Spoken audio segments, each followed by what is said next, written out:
내가 너희에게 이르노니 너희의 의가 서기관과 바리새인보다 더 낫지 못하면 결단코 하늘나라에 들어가지 못하리라. 조금 더 문자적으로 다시 번역을 해보겠습니다. 내가 너희에게 이르노니 너희의 의가 서기관과 바리새인의 의보다 더 낫지 못하면, 그들의 의를 초월하지 못하면, 이런 뜻을 가지고 있습니다. 결단코 하나님 나라에 들어가지 못할 것이다. 이 땅에 임한 하나님의 나라죠. 우리가 이 말씀을 문맥 없이 그냥 보게 되면은 굉장히 오해할 소지가 있는 그런 구절입니다. 마치 서기관과 바리새인들보다 더 의롭게 살지 않으면 구원을 못 받는다, 이러한 해석을 하게 될 수도 있는데, 만약에 그렇게 하면은 문맥뿐만 아니라 성경 전체의 핵심에서 벗어나게 됩니다. 왜냐하면 어떠한 사람도 자신이 의를 행함으로써 구원을 이룰 수는 없기 때문이죠. 그래서 이것을 더 자세하게 바르게 이해하기 위해서는 예수님이 여기에서 가리키는 대상, 너희가 누구인지를 우리가 다시 한번 확인해야 합니다. 20절에서 너희라고 했던 그 대상은 바로 하나님의 나라의 구원을 이미 받은 사람들입니다. 팔복을 통해서 하나님 나라 안으로 들어오게 된 사람들, 그리고 하나님께 죄 용서함을 받았을 뿐만 아니고 하나님을 아버지라 부를 수 있는 특별한 관계 안에 이미 들어온 사람들이죠. 그들의 의가 서기관과 바리새인들의 의보다 더 낫지 못하면, 그들의 삶이 서기관과 바리새인들의 의의 삶보다 더 낫지 못하면 하나님 나라에 들어갈 수 없다, 이런 의미죠. 그러니까 예수님은 하나님 나라의 구원을 경험한 사람들의 의라면 본질적으로 당연하게 서기관과 바리새인들이 만들어내는 의보다 나을 수밖에 없기 때문에, 그것을 초월하는 의일 수밖에 없기 때문에 그들보다 더 나은 의의 삶을 사는 것이 가능하다, 이런 말씀을 주고 계신 것입니다. 그래서 가장 중요한 것은 이 말씀을 가리키는 대상, 너희가 누구일까를 생각해 보는 것이고요. 또 특별히 너희 의라고 말씀하셨으니까 이 너희 의라고 하는 단어와 서기관과 바리새인의 의, 그 의라는 말이 생략되어 있습니다. 그 두 가지를 함께 우리가 비교해서 다시 정리를 해보겠습니다. 첫 번째, 너희 의라고 하는 것은 하나님 나라 백성의 의를 의미하는 것이죠. 하나님 나라의 백성의 의란 무엇인가? 그것은 예수님께서 사람이 자신의 행위로 하나님의 기준에 부합하는 의를 만들어낼 수 없기 때문에 구원을 위한 하나님의 의가 되어 주시기 위해서 이 땅에 오셨다는 것을 믿는 사람들의 의입니다. 예수님이 마태복음 3장 15절에 예수께서 대답하여 가라사대 이제 허락하라, 우리가 이와 같이 하여 모든 의를 이루는 것이 합당하니라 하신데 이에 요한이 허락하는지라 라는 말씀을 우리가 생각해 볼 수 있습니다. 사람들이 만들어내는 의가 아닌 예수님께서 만들어 주시는 의가 있다는 것을 보여주시죠. 그 의를 이루기 위해서 왔다. 그래서 자신의 죄를 깨닫고 스스로는 만들어낼 수 있는 의가 없다는 것을 인정한 사람이 하나님께 나아가서 하나님이 주실 의, 하나님이 선물로 주시는 그런 의죠. 그것에 목말라 하고 굶주려 하는 사람에게 하나님이 약속해 주신 것은 배부를 것이다, 완전한 의를 소유하게 될 것이다, 이런 약속을 주신 것입니다. 이것이 하나님 백성의 의이죠. 팔복 중에 한 가지가 바로 그것을 가르치고 있습니다. 5장 6절에 의에 줄이고 목마른 사람은 복이 있다, 저희가 배부를 것이다, 더 이상 부족함과 결핍이 없는 의로 인해서 충만할 것이다, 이런 뜻이죠.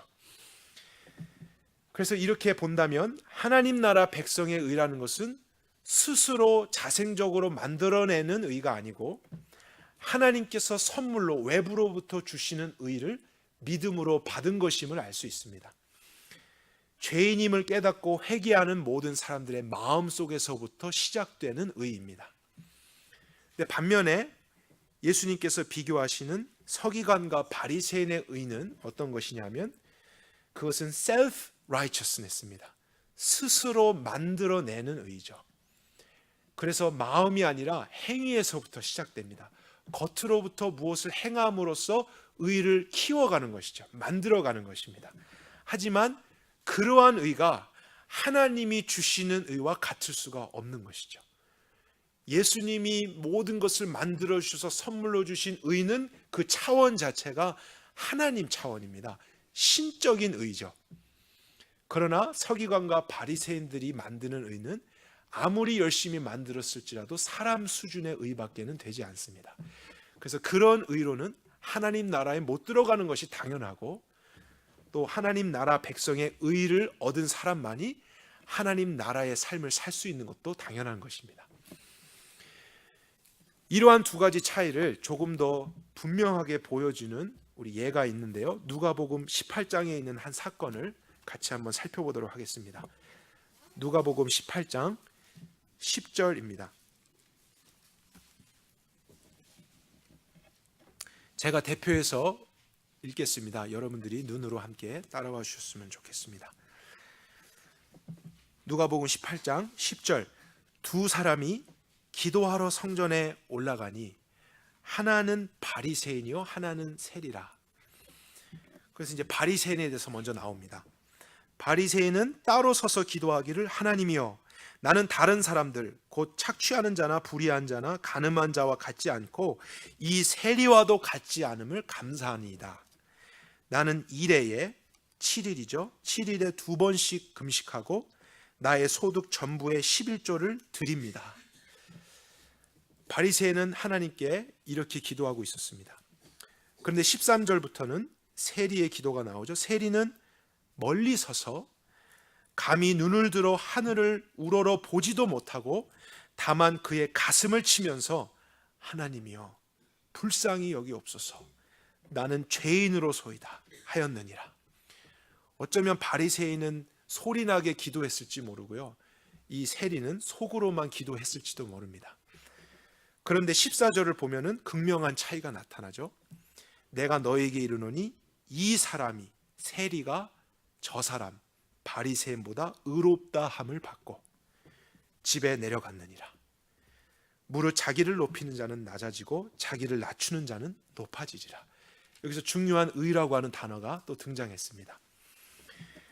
그래서 바리새인은 겉으로 볼 때는 누가 보아도 의롭고 경건한 사람이었죠.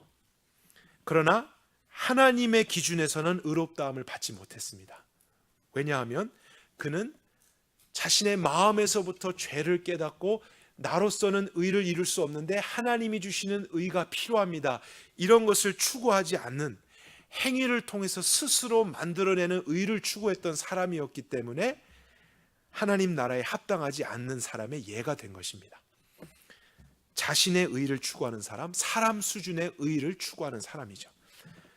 그러나 반면에 세리는 겉으로 볼 때는 죄인이고 탐욕적인 사람입니다. 세리라고 하는 것은 텍스 컬렉터죠.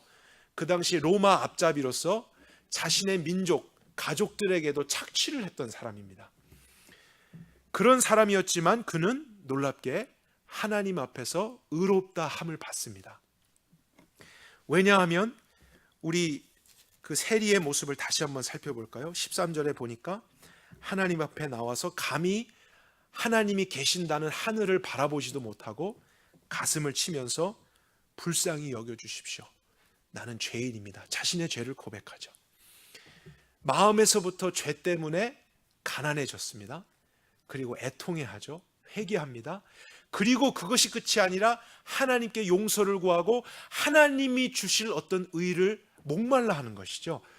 여러분, 이 세리의 모습이 팔복의 첫 번째 모습이라는 것을 우리는 이제 확실하게 알 수 있습니다. 그 은혜를 받는 사람이에요. 자기 자신은 의를 이룰 수 없는 죄인이지만 오히려 하나님 앞에 그것을 깨닫고 인정한 사람은 하나님이 주시는 의를 소유할 수 있게 됩니다. 이렇게 행위가 아닌 믿음으로 의를 얻게 된 사람만이 예수님께서 말씀하신 서기관과 바리새인들보다 더 의로운, 그것을 초월하는 새로운 삶을 살 수 있는 것입니다. 그래서 이 두 가지를 우리가 마지막으로 다시 정리해 보면요, 여러분들이 주보를 참조하시면 도움이 될 것 같습니다. 먼저 하나님 나라의 백성의 의라고 하는 것, 그들의 모습은 죄인의 상태에서 시작합니다. 그런데 죄에 대한 회개와 믿음을 통해서 하나님이 의인의 상태로 바꾸어 주십니다. 죄인이었는데 의인이 된 거예요. 그리고 나서 그들이 변화된 나머지 마음에서부터 시작할 수 있는 것이 뭐냐면 진정한 의미의 의라는 것이죠. 하나님 나라에 합당한 의, 의인이 된 사람이기 때문에만 가능한 것입니다. 그런데 서기관과 바리새인들의 의를 생각해 보면 그들도 처음 단계는 똑같습니다. 죄인의 상태로 시작합니다. 근데 그들은 죄인으로서 행위적인 의를 만들어 가려고 하죠. 목표는 어디입니까? 그 의를 계속 만들어 가다 보면은 언젠가는 의인이 되겠지, 하나님 앞에서 인정받을 수 있겠지 하는 것을 추구하지만 결과는 그럴 수 없다입니다. 하나님의 기준에 자신이 의를 행함으로써 도달할 수 있는 사람은 없는 것이죠. 만약에 이렇게 생각하고 있다면 이러한 예로 우리가 쉽게 이해할 수 있을 거예요. 소금이 되어야만 짠맛을 내는 것이 당연해지는 것인데 짠맛을 내려고 계속 노력하는 거예요. 더 짠맛을 내보려고, 더 짠맛을 내보려고. 그러면 언젠가는 나는 소금이 되겠지, 이렇게 생각하는 것이 서기관과 바리새인들의 모습이라는 거예요. 그렇지 않죠? 짠맛을 만들어내기 때문에 언젠가는 소금이 되는 게 아니라요, 소금이 되면, 본질이 바뀌면 그 본질로 말미암아 새로운 성품이 살게 되어지는 것입니다. 당연한 것이고 가능한 것이죠. 그래서 예수님은 하나님 나라의 백성들의 삶이 서기관과 바리새인을 초월하는 의의 삶이 되어야 된다라고 말씀하셨을 때 불가능한 것을 말씀하신 게 아닙니다. 바로 율법을 완성하는 삶을 이야기하신 거예요. 그들이 그렇게 할 수 있는 은혜와 변화를 경험했기 때문입니다. 하나님 나라 밖에 있을 때, 세상에 있을 때는 그것을 할 수 없었습니다. 그러나 예수 그리스도의 은혜로 말미암아 그분이 주시는 의를 새롭게 얻었다면 겉모습이 아닌 마음에서부터 변화돼서 온전한 의를 이룰 수 있는 그러한 성품과 새로운 본질로서 살아갈 수 있는 것이죠. 그래서 반드시 이러한 상태는 삶으로까지 이어지게 되어 있습니다. 하나님이 의인으로 바꿔주셨다면 의의 삶을 기대하는 것은 당연합니다. 바리새인과 서기관들은 할 수 없는 정도의 그런 차원의 의의 삶, 이것이 하나님 나라 백성의 삶이라는 것입니다. 그래서 그런 것이 어떤 것일까? 예수님이 5장 21절부터 이제 자세하게 말씀을 해주십니다. 7장에 이르기까지 모든 내용들은 하나님 나라 백성의 삶입니다. 서기관과 바리새인들은 사실은 꿈도 꿀 수 없는 그런 정도의 삶이에요. 그러나 하나님 나라의 구원을 받은 사람에게는 이러한 삶이 가능합니다. 가능하기 때문에 말씀하신 거예요. 가능하기 때문에 명령하신 것입니다. 그런데 우리가 이제 7장까지 아마 조금씩 살펴볼 텐데 예수님이 어떤 특정한 패턴을 가지고 말씀하시는 것을 발견할 수 있습니다. 항상 말씀하실 때 처음에는 하나님 나라의 백성은 이렇게 살아야 된다, 율법적인 내용, 무엇을 해야 한다, 하지 말아야 된다, 그렇게 말씀하시고 연이어서 어떤 것을 말씀하시냐면 하나님은 이런 분이시다, 이런 설명을 함께 해주십니다. 그리고 하나님은 어떻게 일하시는가, 이것을 다시 한번 말씀해 주시고 그 후에는 또다시 율법적인 내용, 하나님 나라의 백성은 이렇게 해야 된다, 이렇게 하면 안 된다 말씀하시고 또 연이어서 하나님은 이런 분이시다, 하나님은 이런 방법으로 일하신다, 이런 식으로 7장까지 메시지가 패턴을 가지고 다루어집니다. 그럼 우리가 한번 5장에 있는 말씀을 그러한 관점에서 살펴보겠습니다. 제가 21절부터 44절까지를 굉장히 빠르게 압축해서 이제 이야기하겠습니다.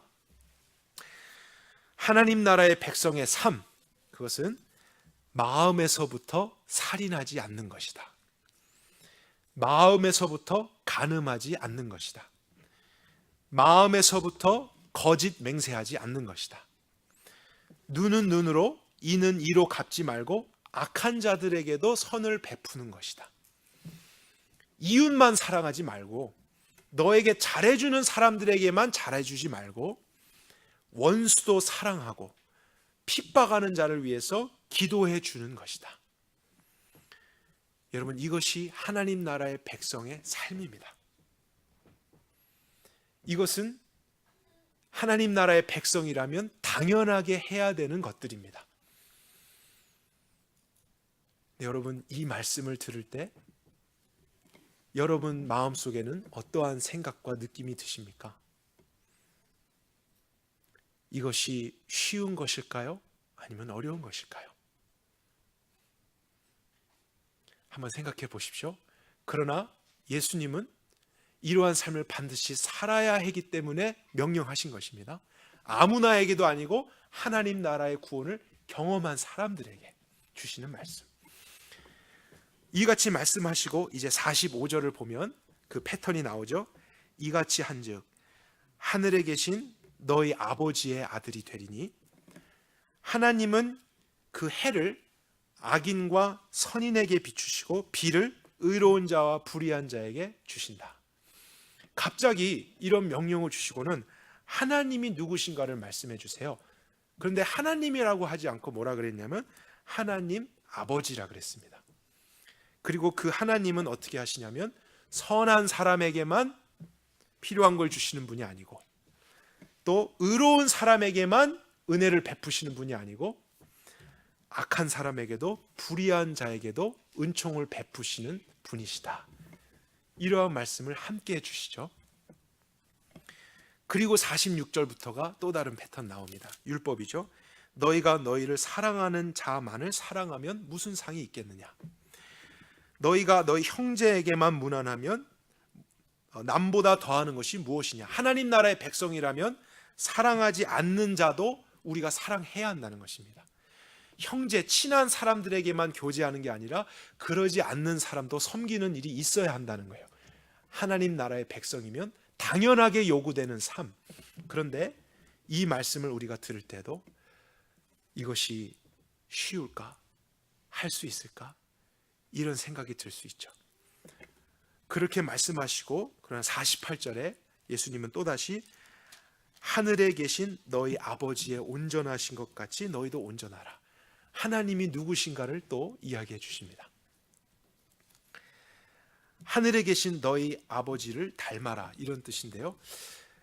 예수님은 어떠한 의도로서 이러한 패턴을 가지고 말씀을 주고 계신 것일까? 우리가 관심 있게 보아야만 합니다.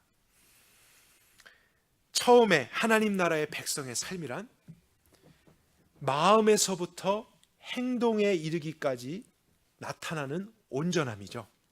겉으로만 살인하지 않는 것, 그건 바리새인과 서기관들도 하는 것입니다. 겉으로만 간음하지 않는 것, 그것은 이방 사람들도 하는 것입니다. 그러나 하나님 나라의 백성은 마음에서부터, 용서를 해도 마음에서부터, 무엇을 하든지 마음에서부터 진실하게 겉으로까지.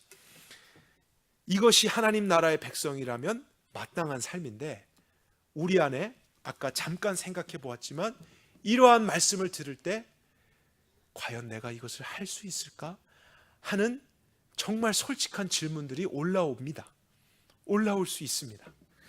그런데 그것을 생각하려고 하는 순간 예수님이 뭐라고 하시냐면, 그런데 하나님의 아버지는 그렇게 하시는 분이야. 이런 말씀을 함께 해주시는 거예요. 그리고 겉으로만 용서하는 게 아니고 마음에서부터 미워하면 안 되고 증오하면 안 되고 완전한 용서를 해야 된다. 이것이 하나님 나라의 백성이라면 마땅한 것이다. 과연 내가 그렇게 할 수 있을까? 이것이 좋은 말씀인데 어려운 게 아닌가라는 생각이 들려고 할 때 그 찰나에 예수님이 갑자기 또 주시는 말씀은, 그런데 하늘에 계신 너희 아버지는 그렇게 하신다. 나에게 잘해주는 사람만 잘해주고 이웃만 사랑하는 삶이 아니라 원수까지 사랑해야 된다. 이런 말씀을 아는데 내가 할 수 있을까? 과연 이것이 나에게 가능할 것인가? 이런 생각이 올라오려고 하는데 갑자기 예수님은 그런데 하늘에 계신 너희 아버지는 그렇게 하신다.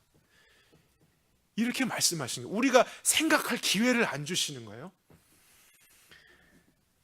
그러면은 우리가 이렇게 질문해 볼 수 있죠. 하나님이 정말 그렇게 하셨나요? 하나님 언제 그렇게 하셨죠? 그때의 예수님이 이제 준비하신 답변은 이것이에요. 너가 지금 하나님을 아버지라고 부르고 있지 않느냐? 예수님은 우리가 그 사실을 다시 한번 확인하기를 원하시는 거예요. 하나님의 백성이기 때문에 당연히 살아야 될 삶이 있습니다. 그러나 그 삶을 문자적으로 살아내려고 하기 전에도 우리에게 먼저 필요한 것은 무엇이냐면 하나님이 아버지가 되셨다는 사실, 그리고 아버지는 어떻게 일하시는가, 아버지는 어떻게 행동하시는가, 이것을 먼저 함께 생각하라고 예수님이 말씀하십니다. 만약에 하나님이 하나님께 잘하는 사람에게만 은혜를 주시고요, 의로운 사람에게만 구원을 베푸셨다면 하나님의 원수였던 저와 여러분은 구원을 받을 수 없는 것입니다. 악한 사람, 의로운 사람에게만 비를 내리고 선한 사람에게만 햇빛을 주셨다면 우리가 악하고 의롭지 않았을 때는 햇빛도 못 봐야 됐었고 먹을 것도 또 마실 것도 공급받지 못했어야 됐습니다. 그러나 하나님은 그렇게 일하시지 않는 분이시라고 예수님이 가르쳐 주시는 거예요. 그분께 잘하는 사람만 잘해주지 않고 때로는 잘하지 않아도 하나님은 은혜를 베푸실 줄 아시는 분이다. 하나님께 사랑한다고 고백하는 자들만 돌봐주시는 분이 아니라 그렇게 고백하지 않는 사람이라 할지라도 하나님께서는 일반적인 은총을 베풀어 주시는 그런 분이시다. 우리가 아직 죄인 되었을 때에 그리스도께서 우리를 위하여 죽으심으로 하나님께서 우리에 대한 자기의 사랑을 확증하셨느니라. 우리가 의인일 때가 아니고 죄인일 때 그 구원의 일을 이루어주셨다고 말씀하셨습니다. 그리고 또다시 생각해 보면 만약 하나님이 겉으로만 입술로만 너의 죄를 용서했다 이렇게 말씀하시고 마음에는 여전히 나를 미워하시면요, 우리는 하나님께 가까이 갈 수 없습니다. 아니면 하나님이 우리와 함께 하시지 않을 것입니다. 세상 사람들은 그렇죠. 여러분들은 안 그러실 줄 믿습니다. 세상 사람들, 하나님의 나라의 구원을 받지 못한 사람은 입술로는 용서했다고 합니다. 괜찮다고 이야기를 합니다.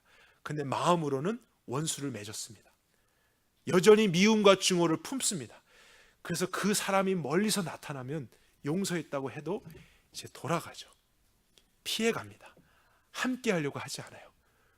근데 여러분, 하나님이 만약에 우리에게 그렇게 대하신다면 우리가 살아날 수 있을까요? 하나님이 우리를 용서하신다고 할 때는 그렇게 하지 않으신다는 거예요. 우리의 죄가 다 용서되었다 하실 때는 정말로 마음에서부터 그 죄를 완전히 용서해 주셨다는 뜻입니다. 그래서 성경에 이런 말씀들이 많이 있습니다. 곧 나는 나를 위하여 너의 허물을 도말하는 자니 내 죄를 기억하지 아니하리라. 하나님이 이렇게 말씀하셨다는 것은 정말로 우리가 회개했을 때 그 죄를 용서하시고 다시는 그 죄를 묻지 않으신다는 거예요. 그러한 용서를 베풀어 주시는 분이 하나님이셨고 우리가 그런 은혜를 받았기 때문에 자녀가 되었다는 것이죠. 그리고 우리의 모든 죄를 깊은 바다에 던지시리라. 우리가 회개하면 그 죄를 깊은 바닷속에까지 넣으셔서 다시는 찾지 못하도록 그렇게 하시겠다는 거예요. 완전한 용서. 그래서 하나님과 함께 하는 것이 아무런 문제가 되지 않고 하나님도 이제는 우리를 즐거이 맞아주실 수 있는 그러한 은혜가 하나님 안에 있다는 것을 우리가 기억하기를 원하신다는 거예요. 그것이 하나님 아버지라는 것을 우리가 표현할 때 그 단어 안에 들어있는 내용들입니다. 그러니까 여러분, 아버지라고 하는 것은 그냥 통상적으로 부르는 호칭이 아닙니다. 원래 하나님의 일반 명사는 하나님이죠. 아버지는 고유하게 우리에게 주어진 특별한 은혜 속에 주어진 관계예요. 아버지가 아닐 때가 있었기 때문에 아버지라고 부르는 것이 얼마나 감격적이고 은혜인지를 우리가 날마다 상고해야 한다는 사실입니다. 만약에 자녀가 없는 고아들이 어떤 부모가 입양을 해주었다. 그들에게 가장 큰, 인생의 가장 중요한 사건은 그 부모를 만난 것입니다. 그래서 그 부모 밑에서 그들은 보호를 받으면서 이전까지 할 수 없었던 것, 또 하지 못했던 모든 일들을 할 수 있게 되는 것이죠. 아버지라고 부를 수 있는 관계가 생긴 것만으로 그들의 모든 삶이 달라질 수 있다면 우리에게도 마찬가지로 하나님을 아버지라고 부르는 것이 그냥 단순하게 하나님을 부를 때만 사용하는 것이 아니라는 거예요. 하늘에 계신 너희 아버지는 이렇게 하셨다. 이러한 용서를 베푸신다. 이렇게 일하신다. 하나님은 한 번도 거짓으로 약속하신 적이 없습니다. 그분은 말씀하신 것은 반드시 지키시는 신실하신 아버지이십니다. 그렇기 때문에 우리는 늘 안심할 수 있는 거죠. 그분의 약속 안에서 안심할 수 있는 것입니다. 그래서 이런 아버지를 우리가 날마다 바라보면서요, 그분의 사랑과 은혜와 긍휼과 격려와 보호하심을 계속적으로 우리 마음속에 기억한다면 내가 이런 관계 때문에 자녀가 되었고 아버지를 부를 수 있게 되었구나, 그러한 것이 내 삶 속에 계속 뇌리되어지고 새겨진다면 하나님 아버지가 온전하신 것 같이 자녀인 나도 이 세상에서 마음에서부터 이루어지는 그 온전함을 이룰 수 있다는 것입니다. 그런데 이 아버지를 기억하지 않고요, 아버지가 어떻게 일하시는지를 생각하지 않고 그냥 이 말씀을 이제는 이렇게 살아야 되는구나, 나는 구원 받았으니까 이제 이 정도는 해야 되는구나, 이런 식으로 접근하게 되면은 우리는 또다시 나의 의로 살게 됩니다. 하나님 아버지께서 주신 그 의로 시작했다는 것을 까먹게 되는 거예요. 그래서 그리스도인의 삶을 내가 만들어내는 그러한 열심 속에서 살다가 지쳐가게 되고 힘들어하게 되다가 아까 우리가 질문한 것처럼 과연 내가 그렇게 살 수 있을까? 이것은 불가능한 거 아닌가? 천국에 가서야 완성되는 거 아닌가? 이렇게 반응하게 될 수 있는 우리의 연약함을 아시기 때문에 정말로 하나님의 백성의 그 구원의 삶을 경험한 사람이라 할지라도 매일매일 하나님 아버지를 먼저 기억하고 아버지를 부르는 신앙이 그 마음속에서 시작되어야 하나님 나라의 백성의 삶을 완성할 수 있다는 것을 예수님이 가르쳐 주시는 거예요. 6장도 똑같이 그러한 패턴으로 기록되어 있습니다. 6장 4절 부분을 한번 보겠습니다. 내 구제함이 은밀하게 하라. 그리고 6절에 보면 기도할 때 골방에 들어가 문을 닫고 하라. 18절에는 너의 금식함이 사람에게 보이지 않고 은밀한 중에 되어지도록 하라. 다 똑같은 내용이죠. 보여지지 않는 곳에서 선을 행하라는 거예요. 보여지지 않는 곳에서 더 기도하라는 것입니다. 그런데 여러분, 하나님 나라의 구원을 받은 사람이라 할지라도 이러한 말씀에 실패하게 될 수 있거나 아니면 하기 싫어할 때가 있을 수 있다는 거예요. 사람들과 함께 있을 때는 기도를 잘하지만 골방에 들어가서 아무도 보지 않는데 기도한다, 이런 것을 하기 싫을 때가 있다고요. 아니면 나도 선을 행하고 봉사하고 사역을 하는데 더 많은 사람들 앞에서 하는 것을 좋아하지 아무도 알아주지 않는 곳에서 이름도 없이 빛도 없이 한다. 하나님 나라의 구원을 받은 사람이라 할지라도 육신의 옷을 입고 여전히 세상 안에 살아있는 사람들이기 때문에 그런 것이 싫다고 느껴질 때가 있습니다. 아니면 불가능하다는 충동을 받을 때가 있습니다. 그래서 예수님이 이 말씀은 당연히 이루어져야 하는 것인데 그것과 함께 주신 말씀이 뭐냐면, 그런데 너의 아버지는 4절에 볼까요? 은밀한 중에 보신다. 아버지는 어떻게 일하시는지를 말씀해 주시는 거예요. 6절에도 너가 은밀한 중에 기도하는 것이지만 아버지는 은밀한 중에 응답하신다. 18절에도 사람에게 보이지 않게 금식해라. 왜냐하면 너의 아버지는 은밀한 중에 그런 것을 보고 기뻐하시고 그것을 보상해 주는 분이기 때문이다. 그러니까 우리가 이러한 계명을 해야 되는 것이 마땅합니다. 그렇게 할 수 있도록 구원을 받은 것입니다. 그런데 때로는 우리의 육신의 생각에 끌어당기고 마치 할 수 없는 것처럼, 이것이 힘든 것인 것처럼 우리를 속이려고 할 때마다, 그런데 하나님 아버지는 내가 은밀한 중에 하는 것을 정말로 더 기뻐하시는 분이시지, 내가 은밀한 중에 기도하면 공개적으로 했을 때보다 더 잘 들으시고 응답하시는 그런 분이시지, 내가 그 하나님을 아니, 그 하나님의 아버지의 방법을 아니까 나 더 은밀한 곳에서 선행을 해야겠다. 모였을 때만 기도하지 말고 나 남편도 모르고 아내도 모르고 자녀들도 모를 때에 더 골방에 들어가서 기도해야겠다. 왜냐하면 내 아버지가 그것을 기뻐하시니까, 그 원리로 일하시니까.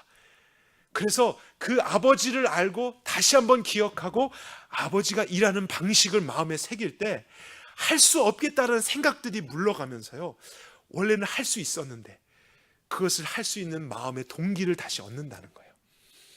결국에는 율법을 마음에서부터 완성할 수 있게 됩니다. 이방 사람들, 세리들, 바리새인들, 서기관들, 이들은 사람들에게 보여지는 것을 좋아했죠. 종교적인 행위를 했던 것이죠. 가식이었습니다. 외식이었습니다. 그들은 이러한 모습을 지킬 수 없습니다. 그러나 하나님 나라의 백성이라면 이러한 삶을 살 수 있는 것입니다. 그러나 이러한 삶을 살 수 있게 하는 비결까지도 알아야 돼요. 예수님이 그것까지 함께 말씀해 주셨다고요.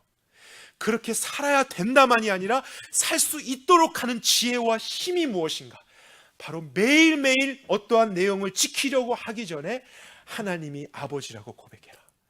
하나님이 아버지 되셨다는 것을 다시 한번 상고해라.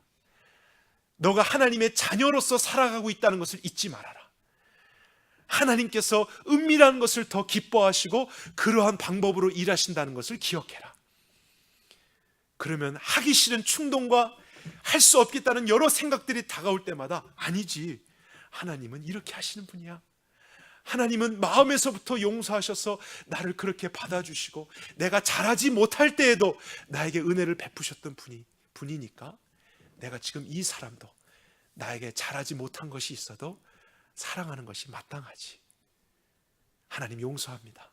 사랑합니다. 원수까지도 사랑합니다. 하나님이 그렇게 하셨으니 또 오늘도 그렇게 하고 계시니 나는 그렇게 할 수 있고 하는 것이 마땅합니다. 나의 아버지를 사랑합니다. 이러한 관계 속에서 아버지와 함께 동행하는 삶이 하나님 나라를 살아낼 수 있는 유일한 비결입니다. 그리고 6장 후반부에 제가 이 말씀을 여러분과 나누게 될 날을 손꼽아 기다리고 있습니다. 물질에 대한 것입니다. 하나님과 재물을 겸하여 섬기지 말아라. 물질이 우상이 되도록 하지 말아라.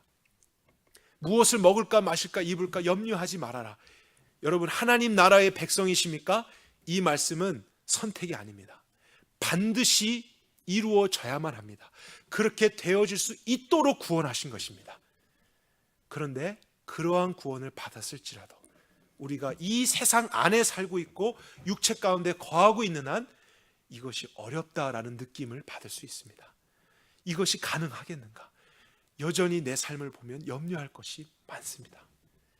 우리 가족들을 보면 걱정할 내용들이 생깁니다. 자녀들을 양육하는 것, 시집 장가 보내는 것, 또 사업에 대한 걱정, 관계에 대한 걱정, 많은 염려들이 우리의 마음속에 들어올 수 있습니다. 하나님 나라의 구원을 받은 사람에게도 그러한 일들이 일어날 수 있습니다.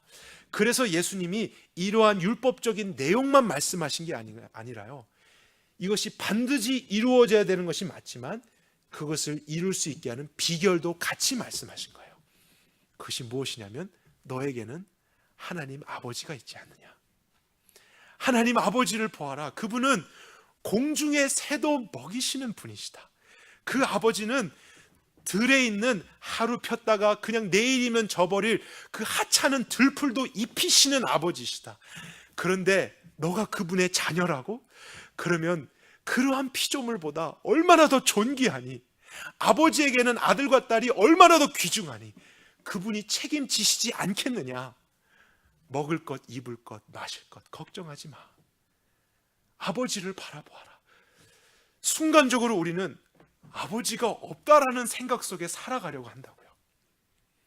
마치 고아인 것처럼 내 힘으로 살아왔던 그 율법의 습관들이 있기 때문에요, 하나님 나라의 백성의 삶을 살아가려고 한다 해도 좋은 동기는 얻었지만 여전히 내 방식으로 살려다가 실패하게 될 때가 있습니다. 그래서 우리는 이러한 말씀 앞에서 항상 하나님 아버지를 먼저 기억해야 돼요. 아버지가 있지. 육신의 아버지도 아무리 말을 안 듣는 자녀가 무엇을 달라 그러면, 예수님이 그렇게 비교하셨잖아요. 무엇을 달라 그럴 때 아버지가 뱀을 주겠느냐? 좋은 거 달라 그럴 때 너는 정간이나 받아라. 그럴 육신의 아버지도 없는데 하물며 하늘의 아버지, 선하시고 온전하신 그분이 그분의 자녀를 삼으신 자들이 무엇을 구할 때 가장 좋은 것으로 주시지 않겠느냐. 염려하지 말아라. 염려하지 않을 수 있는 비결은 아버지에게 있는 거예요. 아버지를 바라볼 때 가능한 것입니다. 아버지의 관계 속에서 정말 그것을 날마다 믿을 때에만 우리는 생활에 대한 걱정하지 않는 거예요. 가족들에 대한 걱정하지 않는 것입니다. 앞으로 무엇을 먹을까 마실까, 나의 사업과 비즈니스를 어떻게 할까, 또 진로를 어떻게 결정할까, 이런 모든 것에 대한 염려가 우리의 삶의 문을 두드릴 수 있지만 하나님이 그냥 전능자, 창조주로 계신 게 아니라 나의 아버지가 되셨고 자녀를 돌보시는 그 귀하고 거룩한 일을 오늘도 하고 계시니 나는 염려할 필요가 없다. 하나님, 염려를 내려놓습니다. 걱정이 순간 찾아왔지만 제가 순간 아버지를 기억하지 않았었군요. 내려놓습니다. 아버지가 아십니다. 아버지 감사합니다.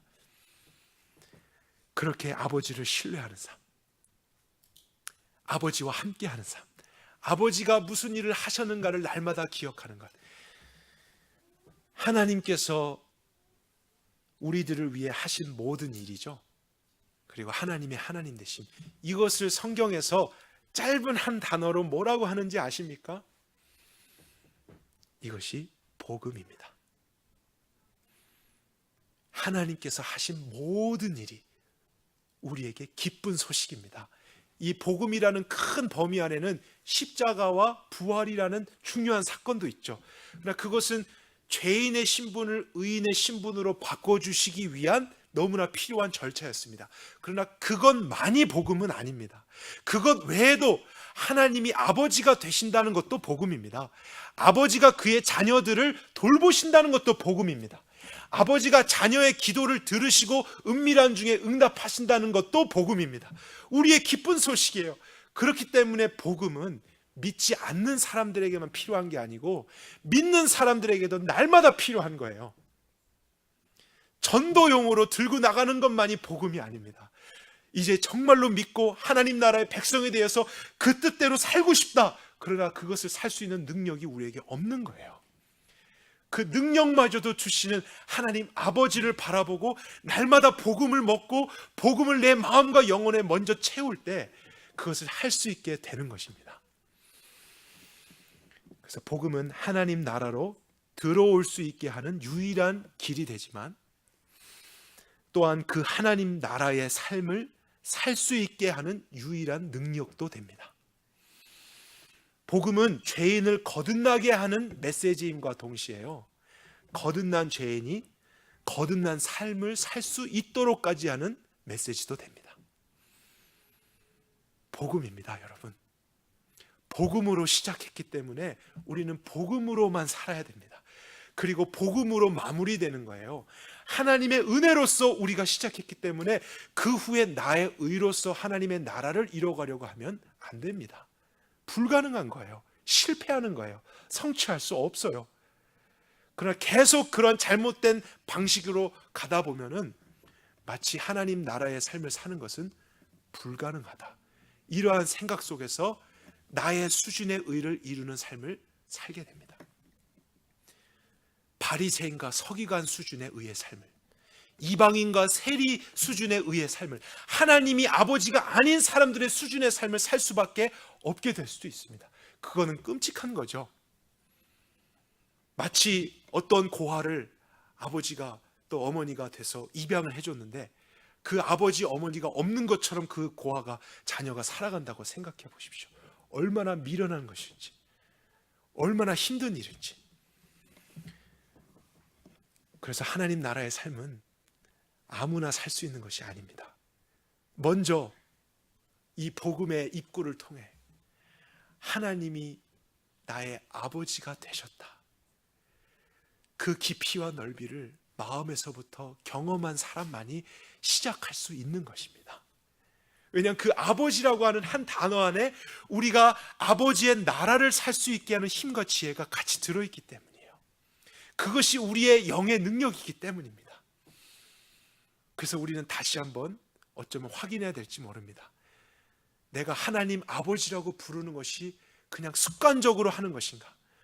아니면 기독교 집안에 태어나서 교육되었기 때문에 그냥 그렇게 부르는 호칭인가? 아니면 내가 어느 순간부터 아버지 이렇게 부를 때 그 안에서 나 같은 죄인과 악인도 용서해 주셨고, 마음에서부터 모든 것을 용서해 주셨고, 죄만 용서해 주셔도 감지덕지한데 나를 그분의 자녀까지 삼아주시고, 또 매일매일 돌보시고 사랑해 주시고 입혀 주시고, 아버지 어떻게 나에게 그렇게 하십니까? 우리가 이러한 마음으로 하나님 앞에 설 때 하나님의 응답은 바로 너도 나와 같이 다른 사람에게 그렇게 살게 하기 위해서 내가 너의 아버지가 되었고 오늘 이렇게 하는 것이다, 이러한 말씀을 주신다는 것이죠. 그래서 하나님의 말씀대로 살 수 없을 것 같아서 미리 염려하지 마십시오. 죄책감을 미리 느끼지 마십시오. 그렇게 해서는 안 됩니다. 예수님은 모든 상황과 우리의 연약함을 아시기 때문에 그 나라에 마땅한 삶의 지침을 말씀하셨지만 그것을 하나님 아버지를 기억함으로써 시작하기를 바라고 계신 거예요. 여러분, 오늘 하루를 시작할 때 하나님 아버지를 부르면서 시작하셨습니까? 그러지 않으셨다면 오늘 여러분들이 믿음으로 사는 것이 힘들다, 당연한 거예요. 하나님 아버지를 먼저 부르고 그분의 관계 속에서 그분을 기억하며 시작하고 모든 일들을 해야 우리는 당연하게 할 수 있었던 것을 당연하게 하게 됩니다. 그런데 그것이 우리 가운데서 점점 사라지게 되면 나의 의를 이루게 되면서 점점 나를 힘들게 하는 삶이 되는 것이죠.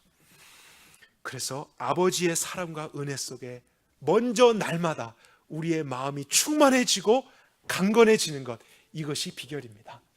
복음입니다. 다시 복음으로 우리가 서야 됩니다. 복음을 믿었다고 이제 저 먼 곳에 놓아두고 우리의 힘으로 가는 게 아니라 복음을 들고 시작해서 복음과 함께 걷고 복음으로 함께 마무리되는 것이 하나님 나라의 삶입니다. 여러분, 그래서 예수님이 이제 6장의 중반부부터 굉장히 중요한 기도를 하나 가르쳐 주시잖아요. 이러한 문맥 안에서 가르쳐 주시는 기도이기 때문에 이 기도가 굉장히 중요한 것입니다.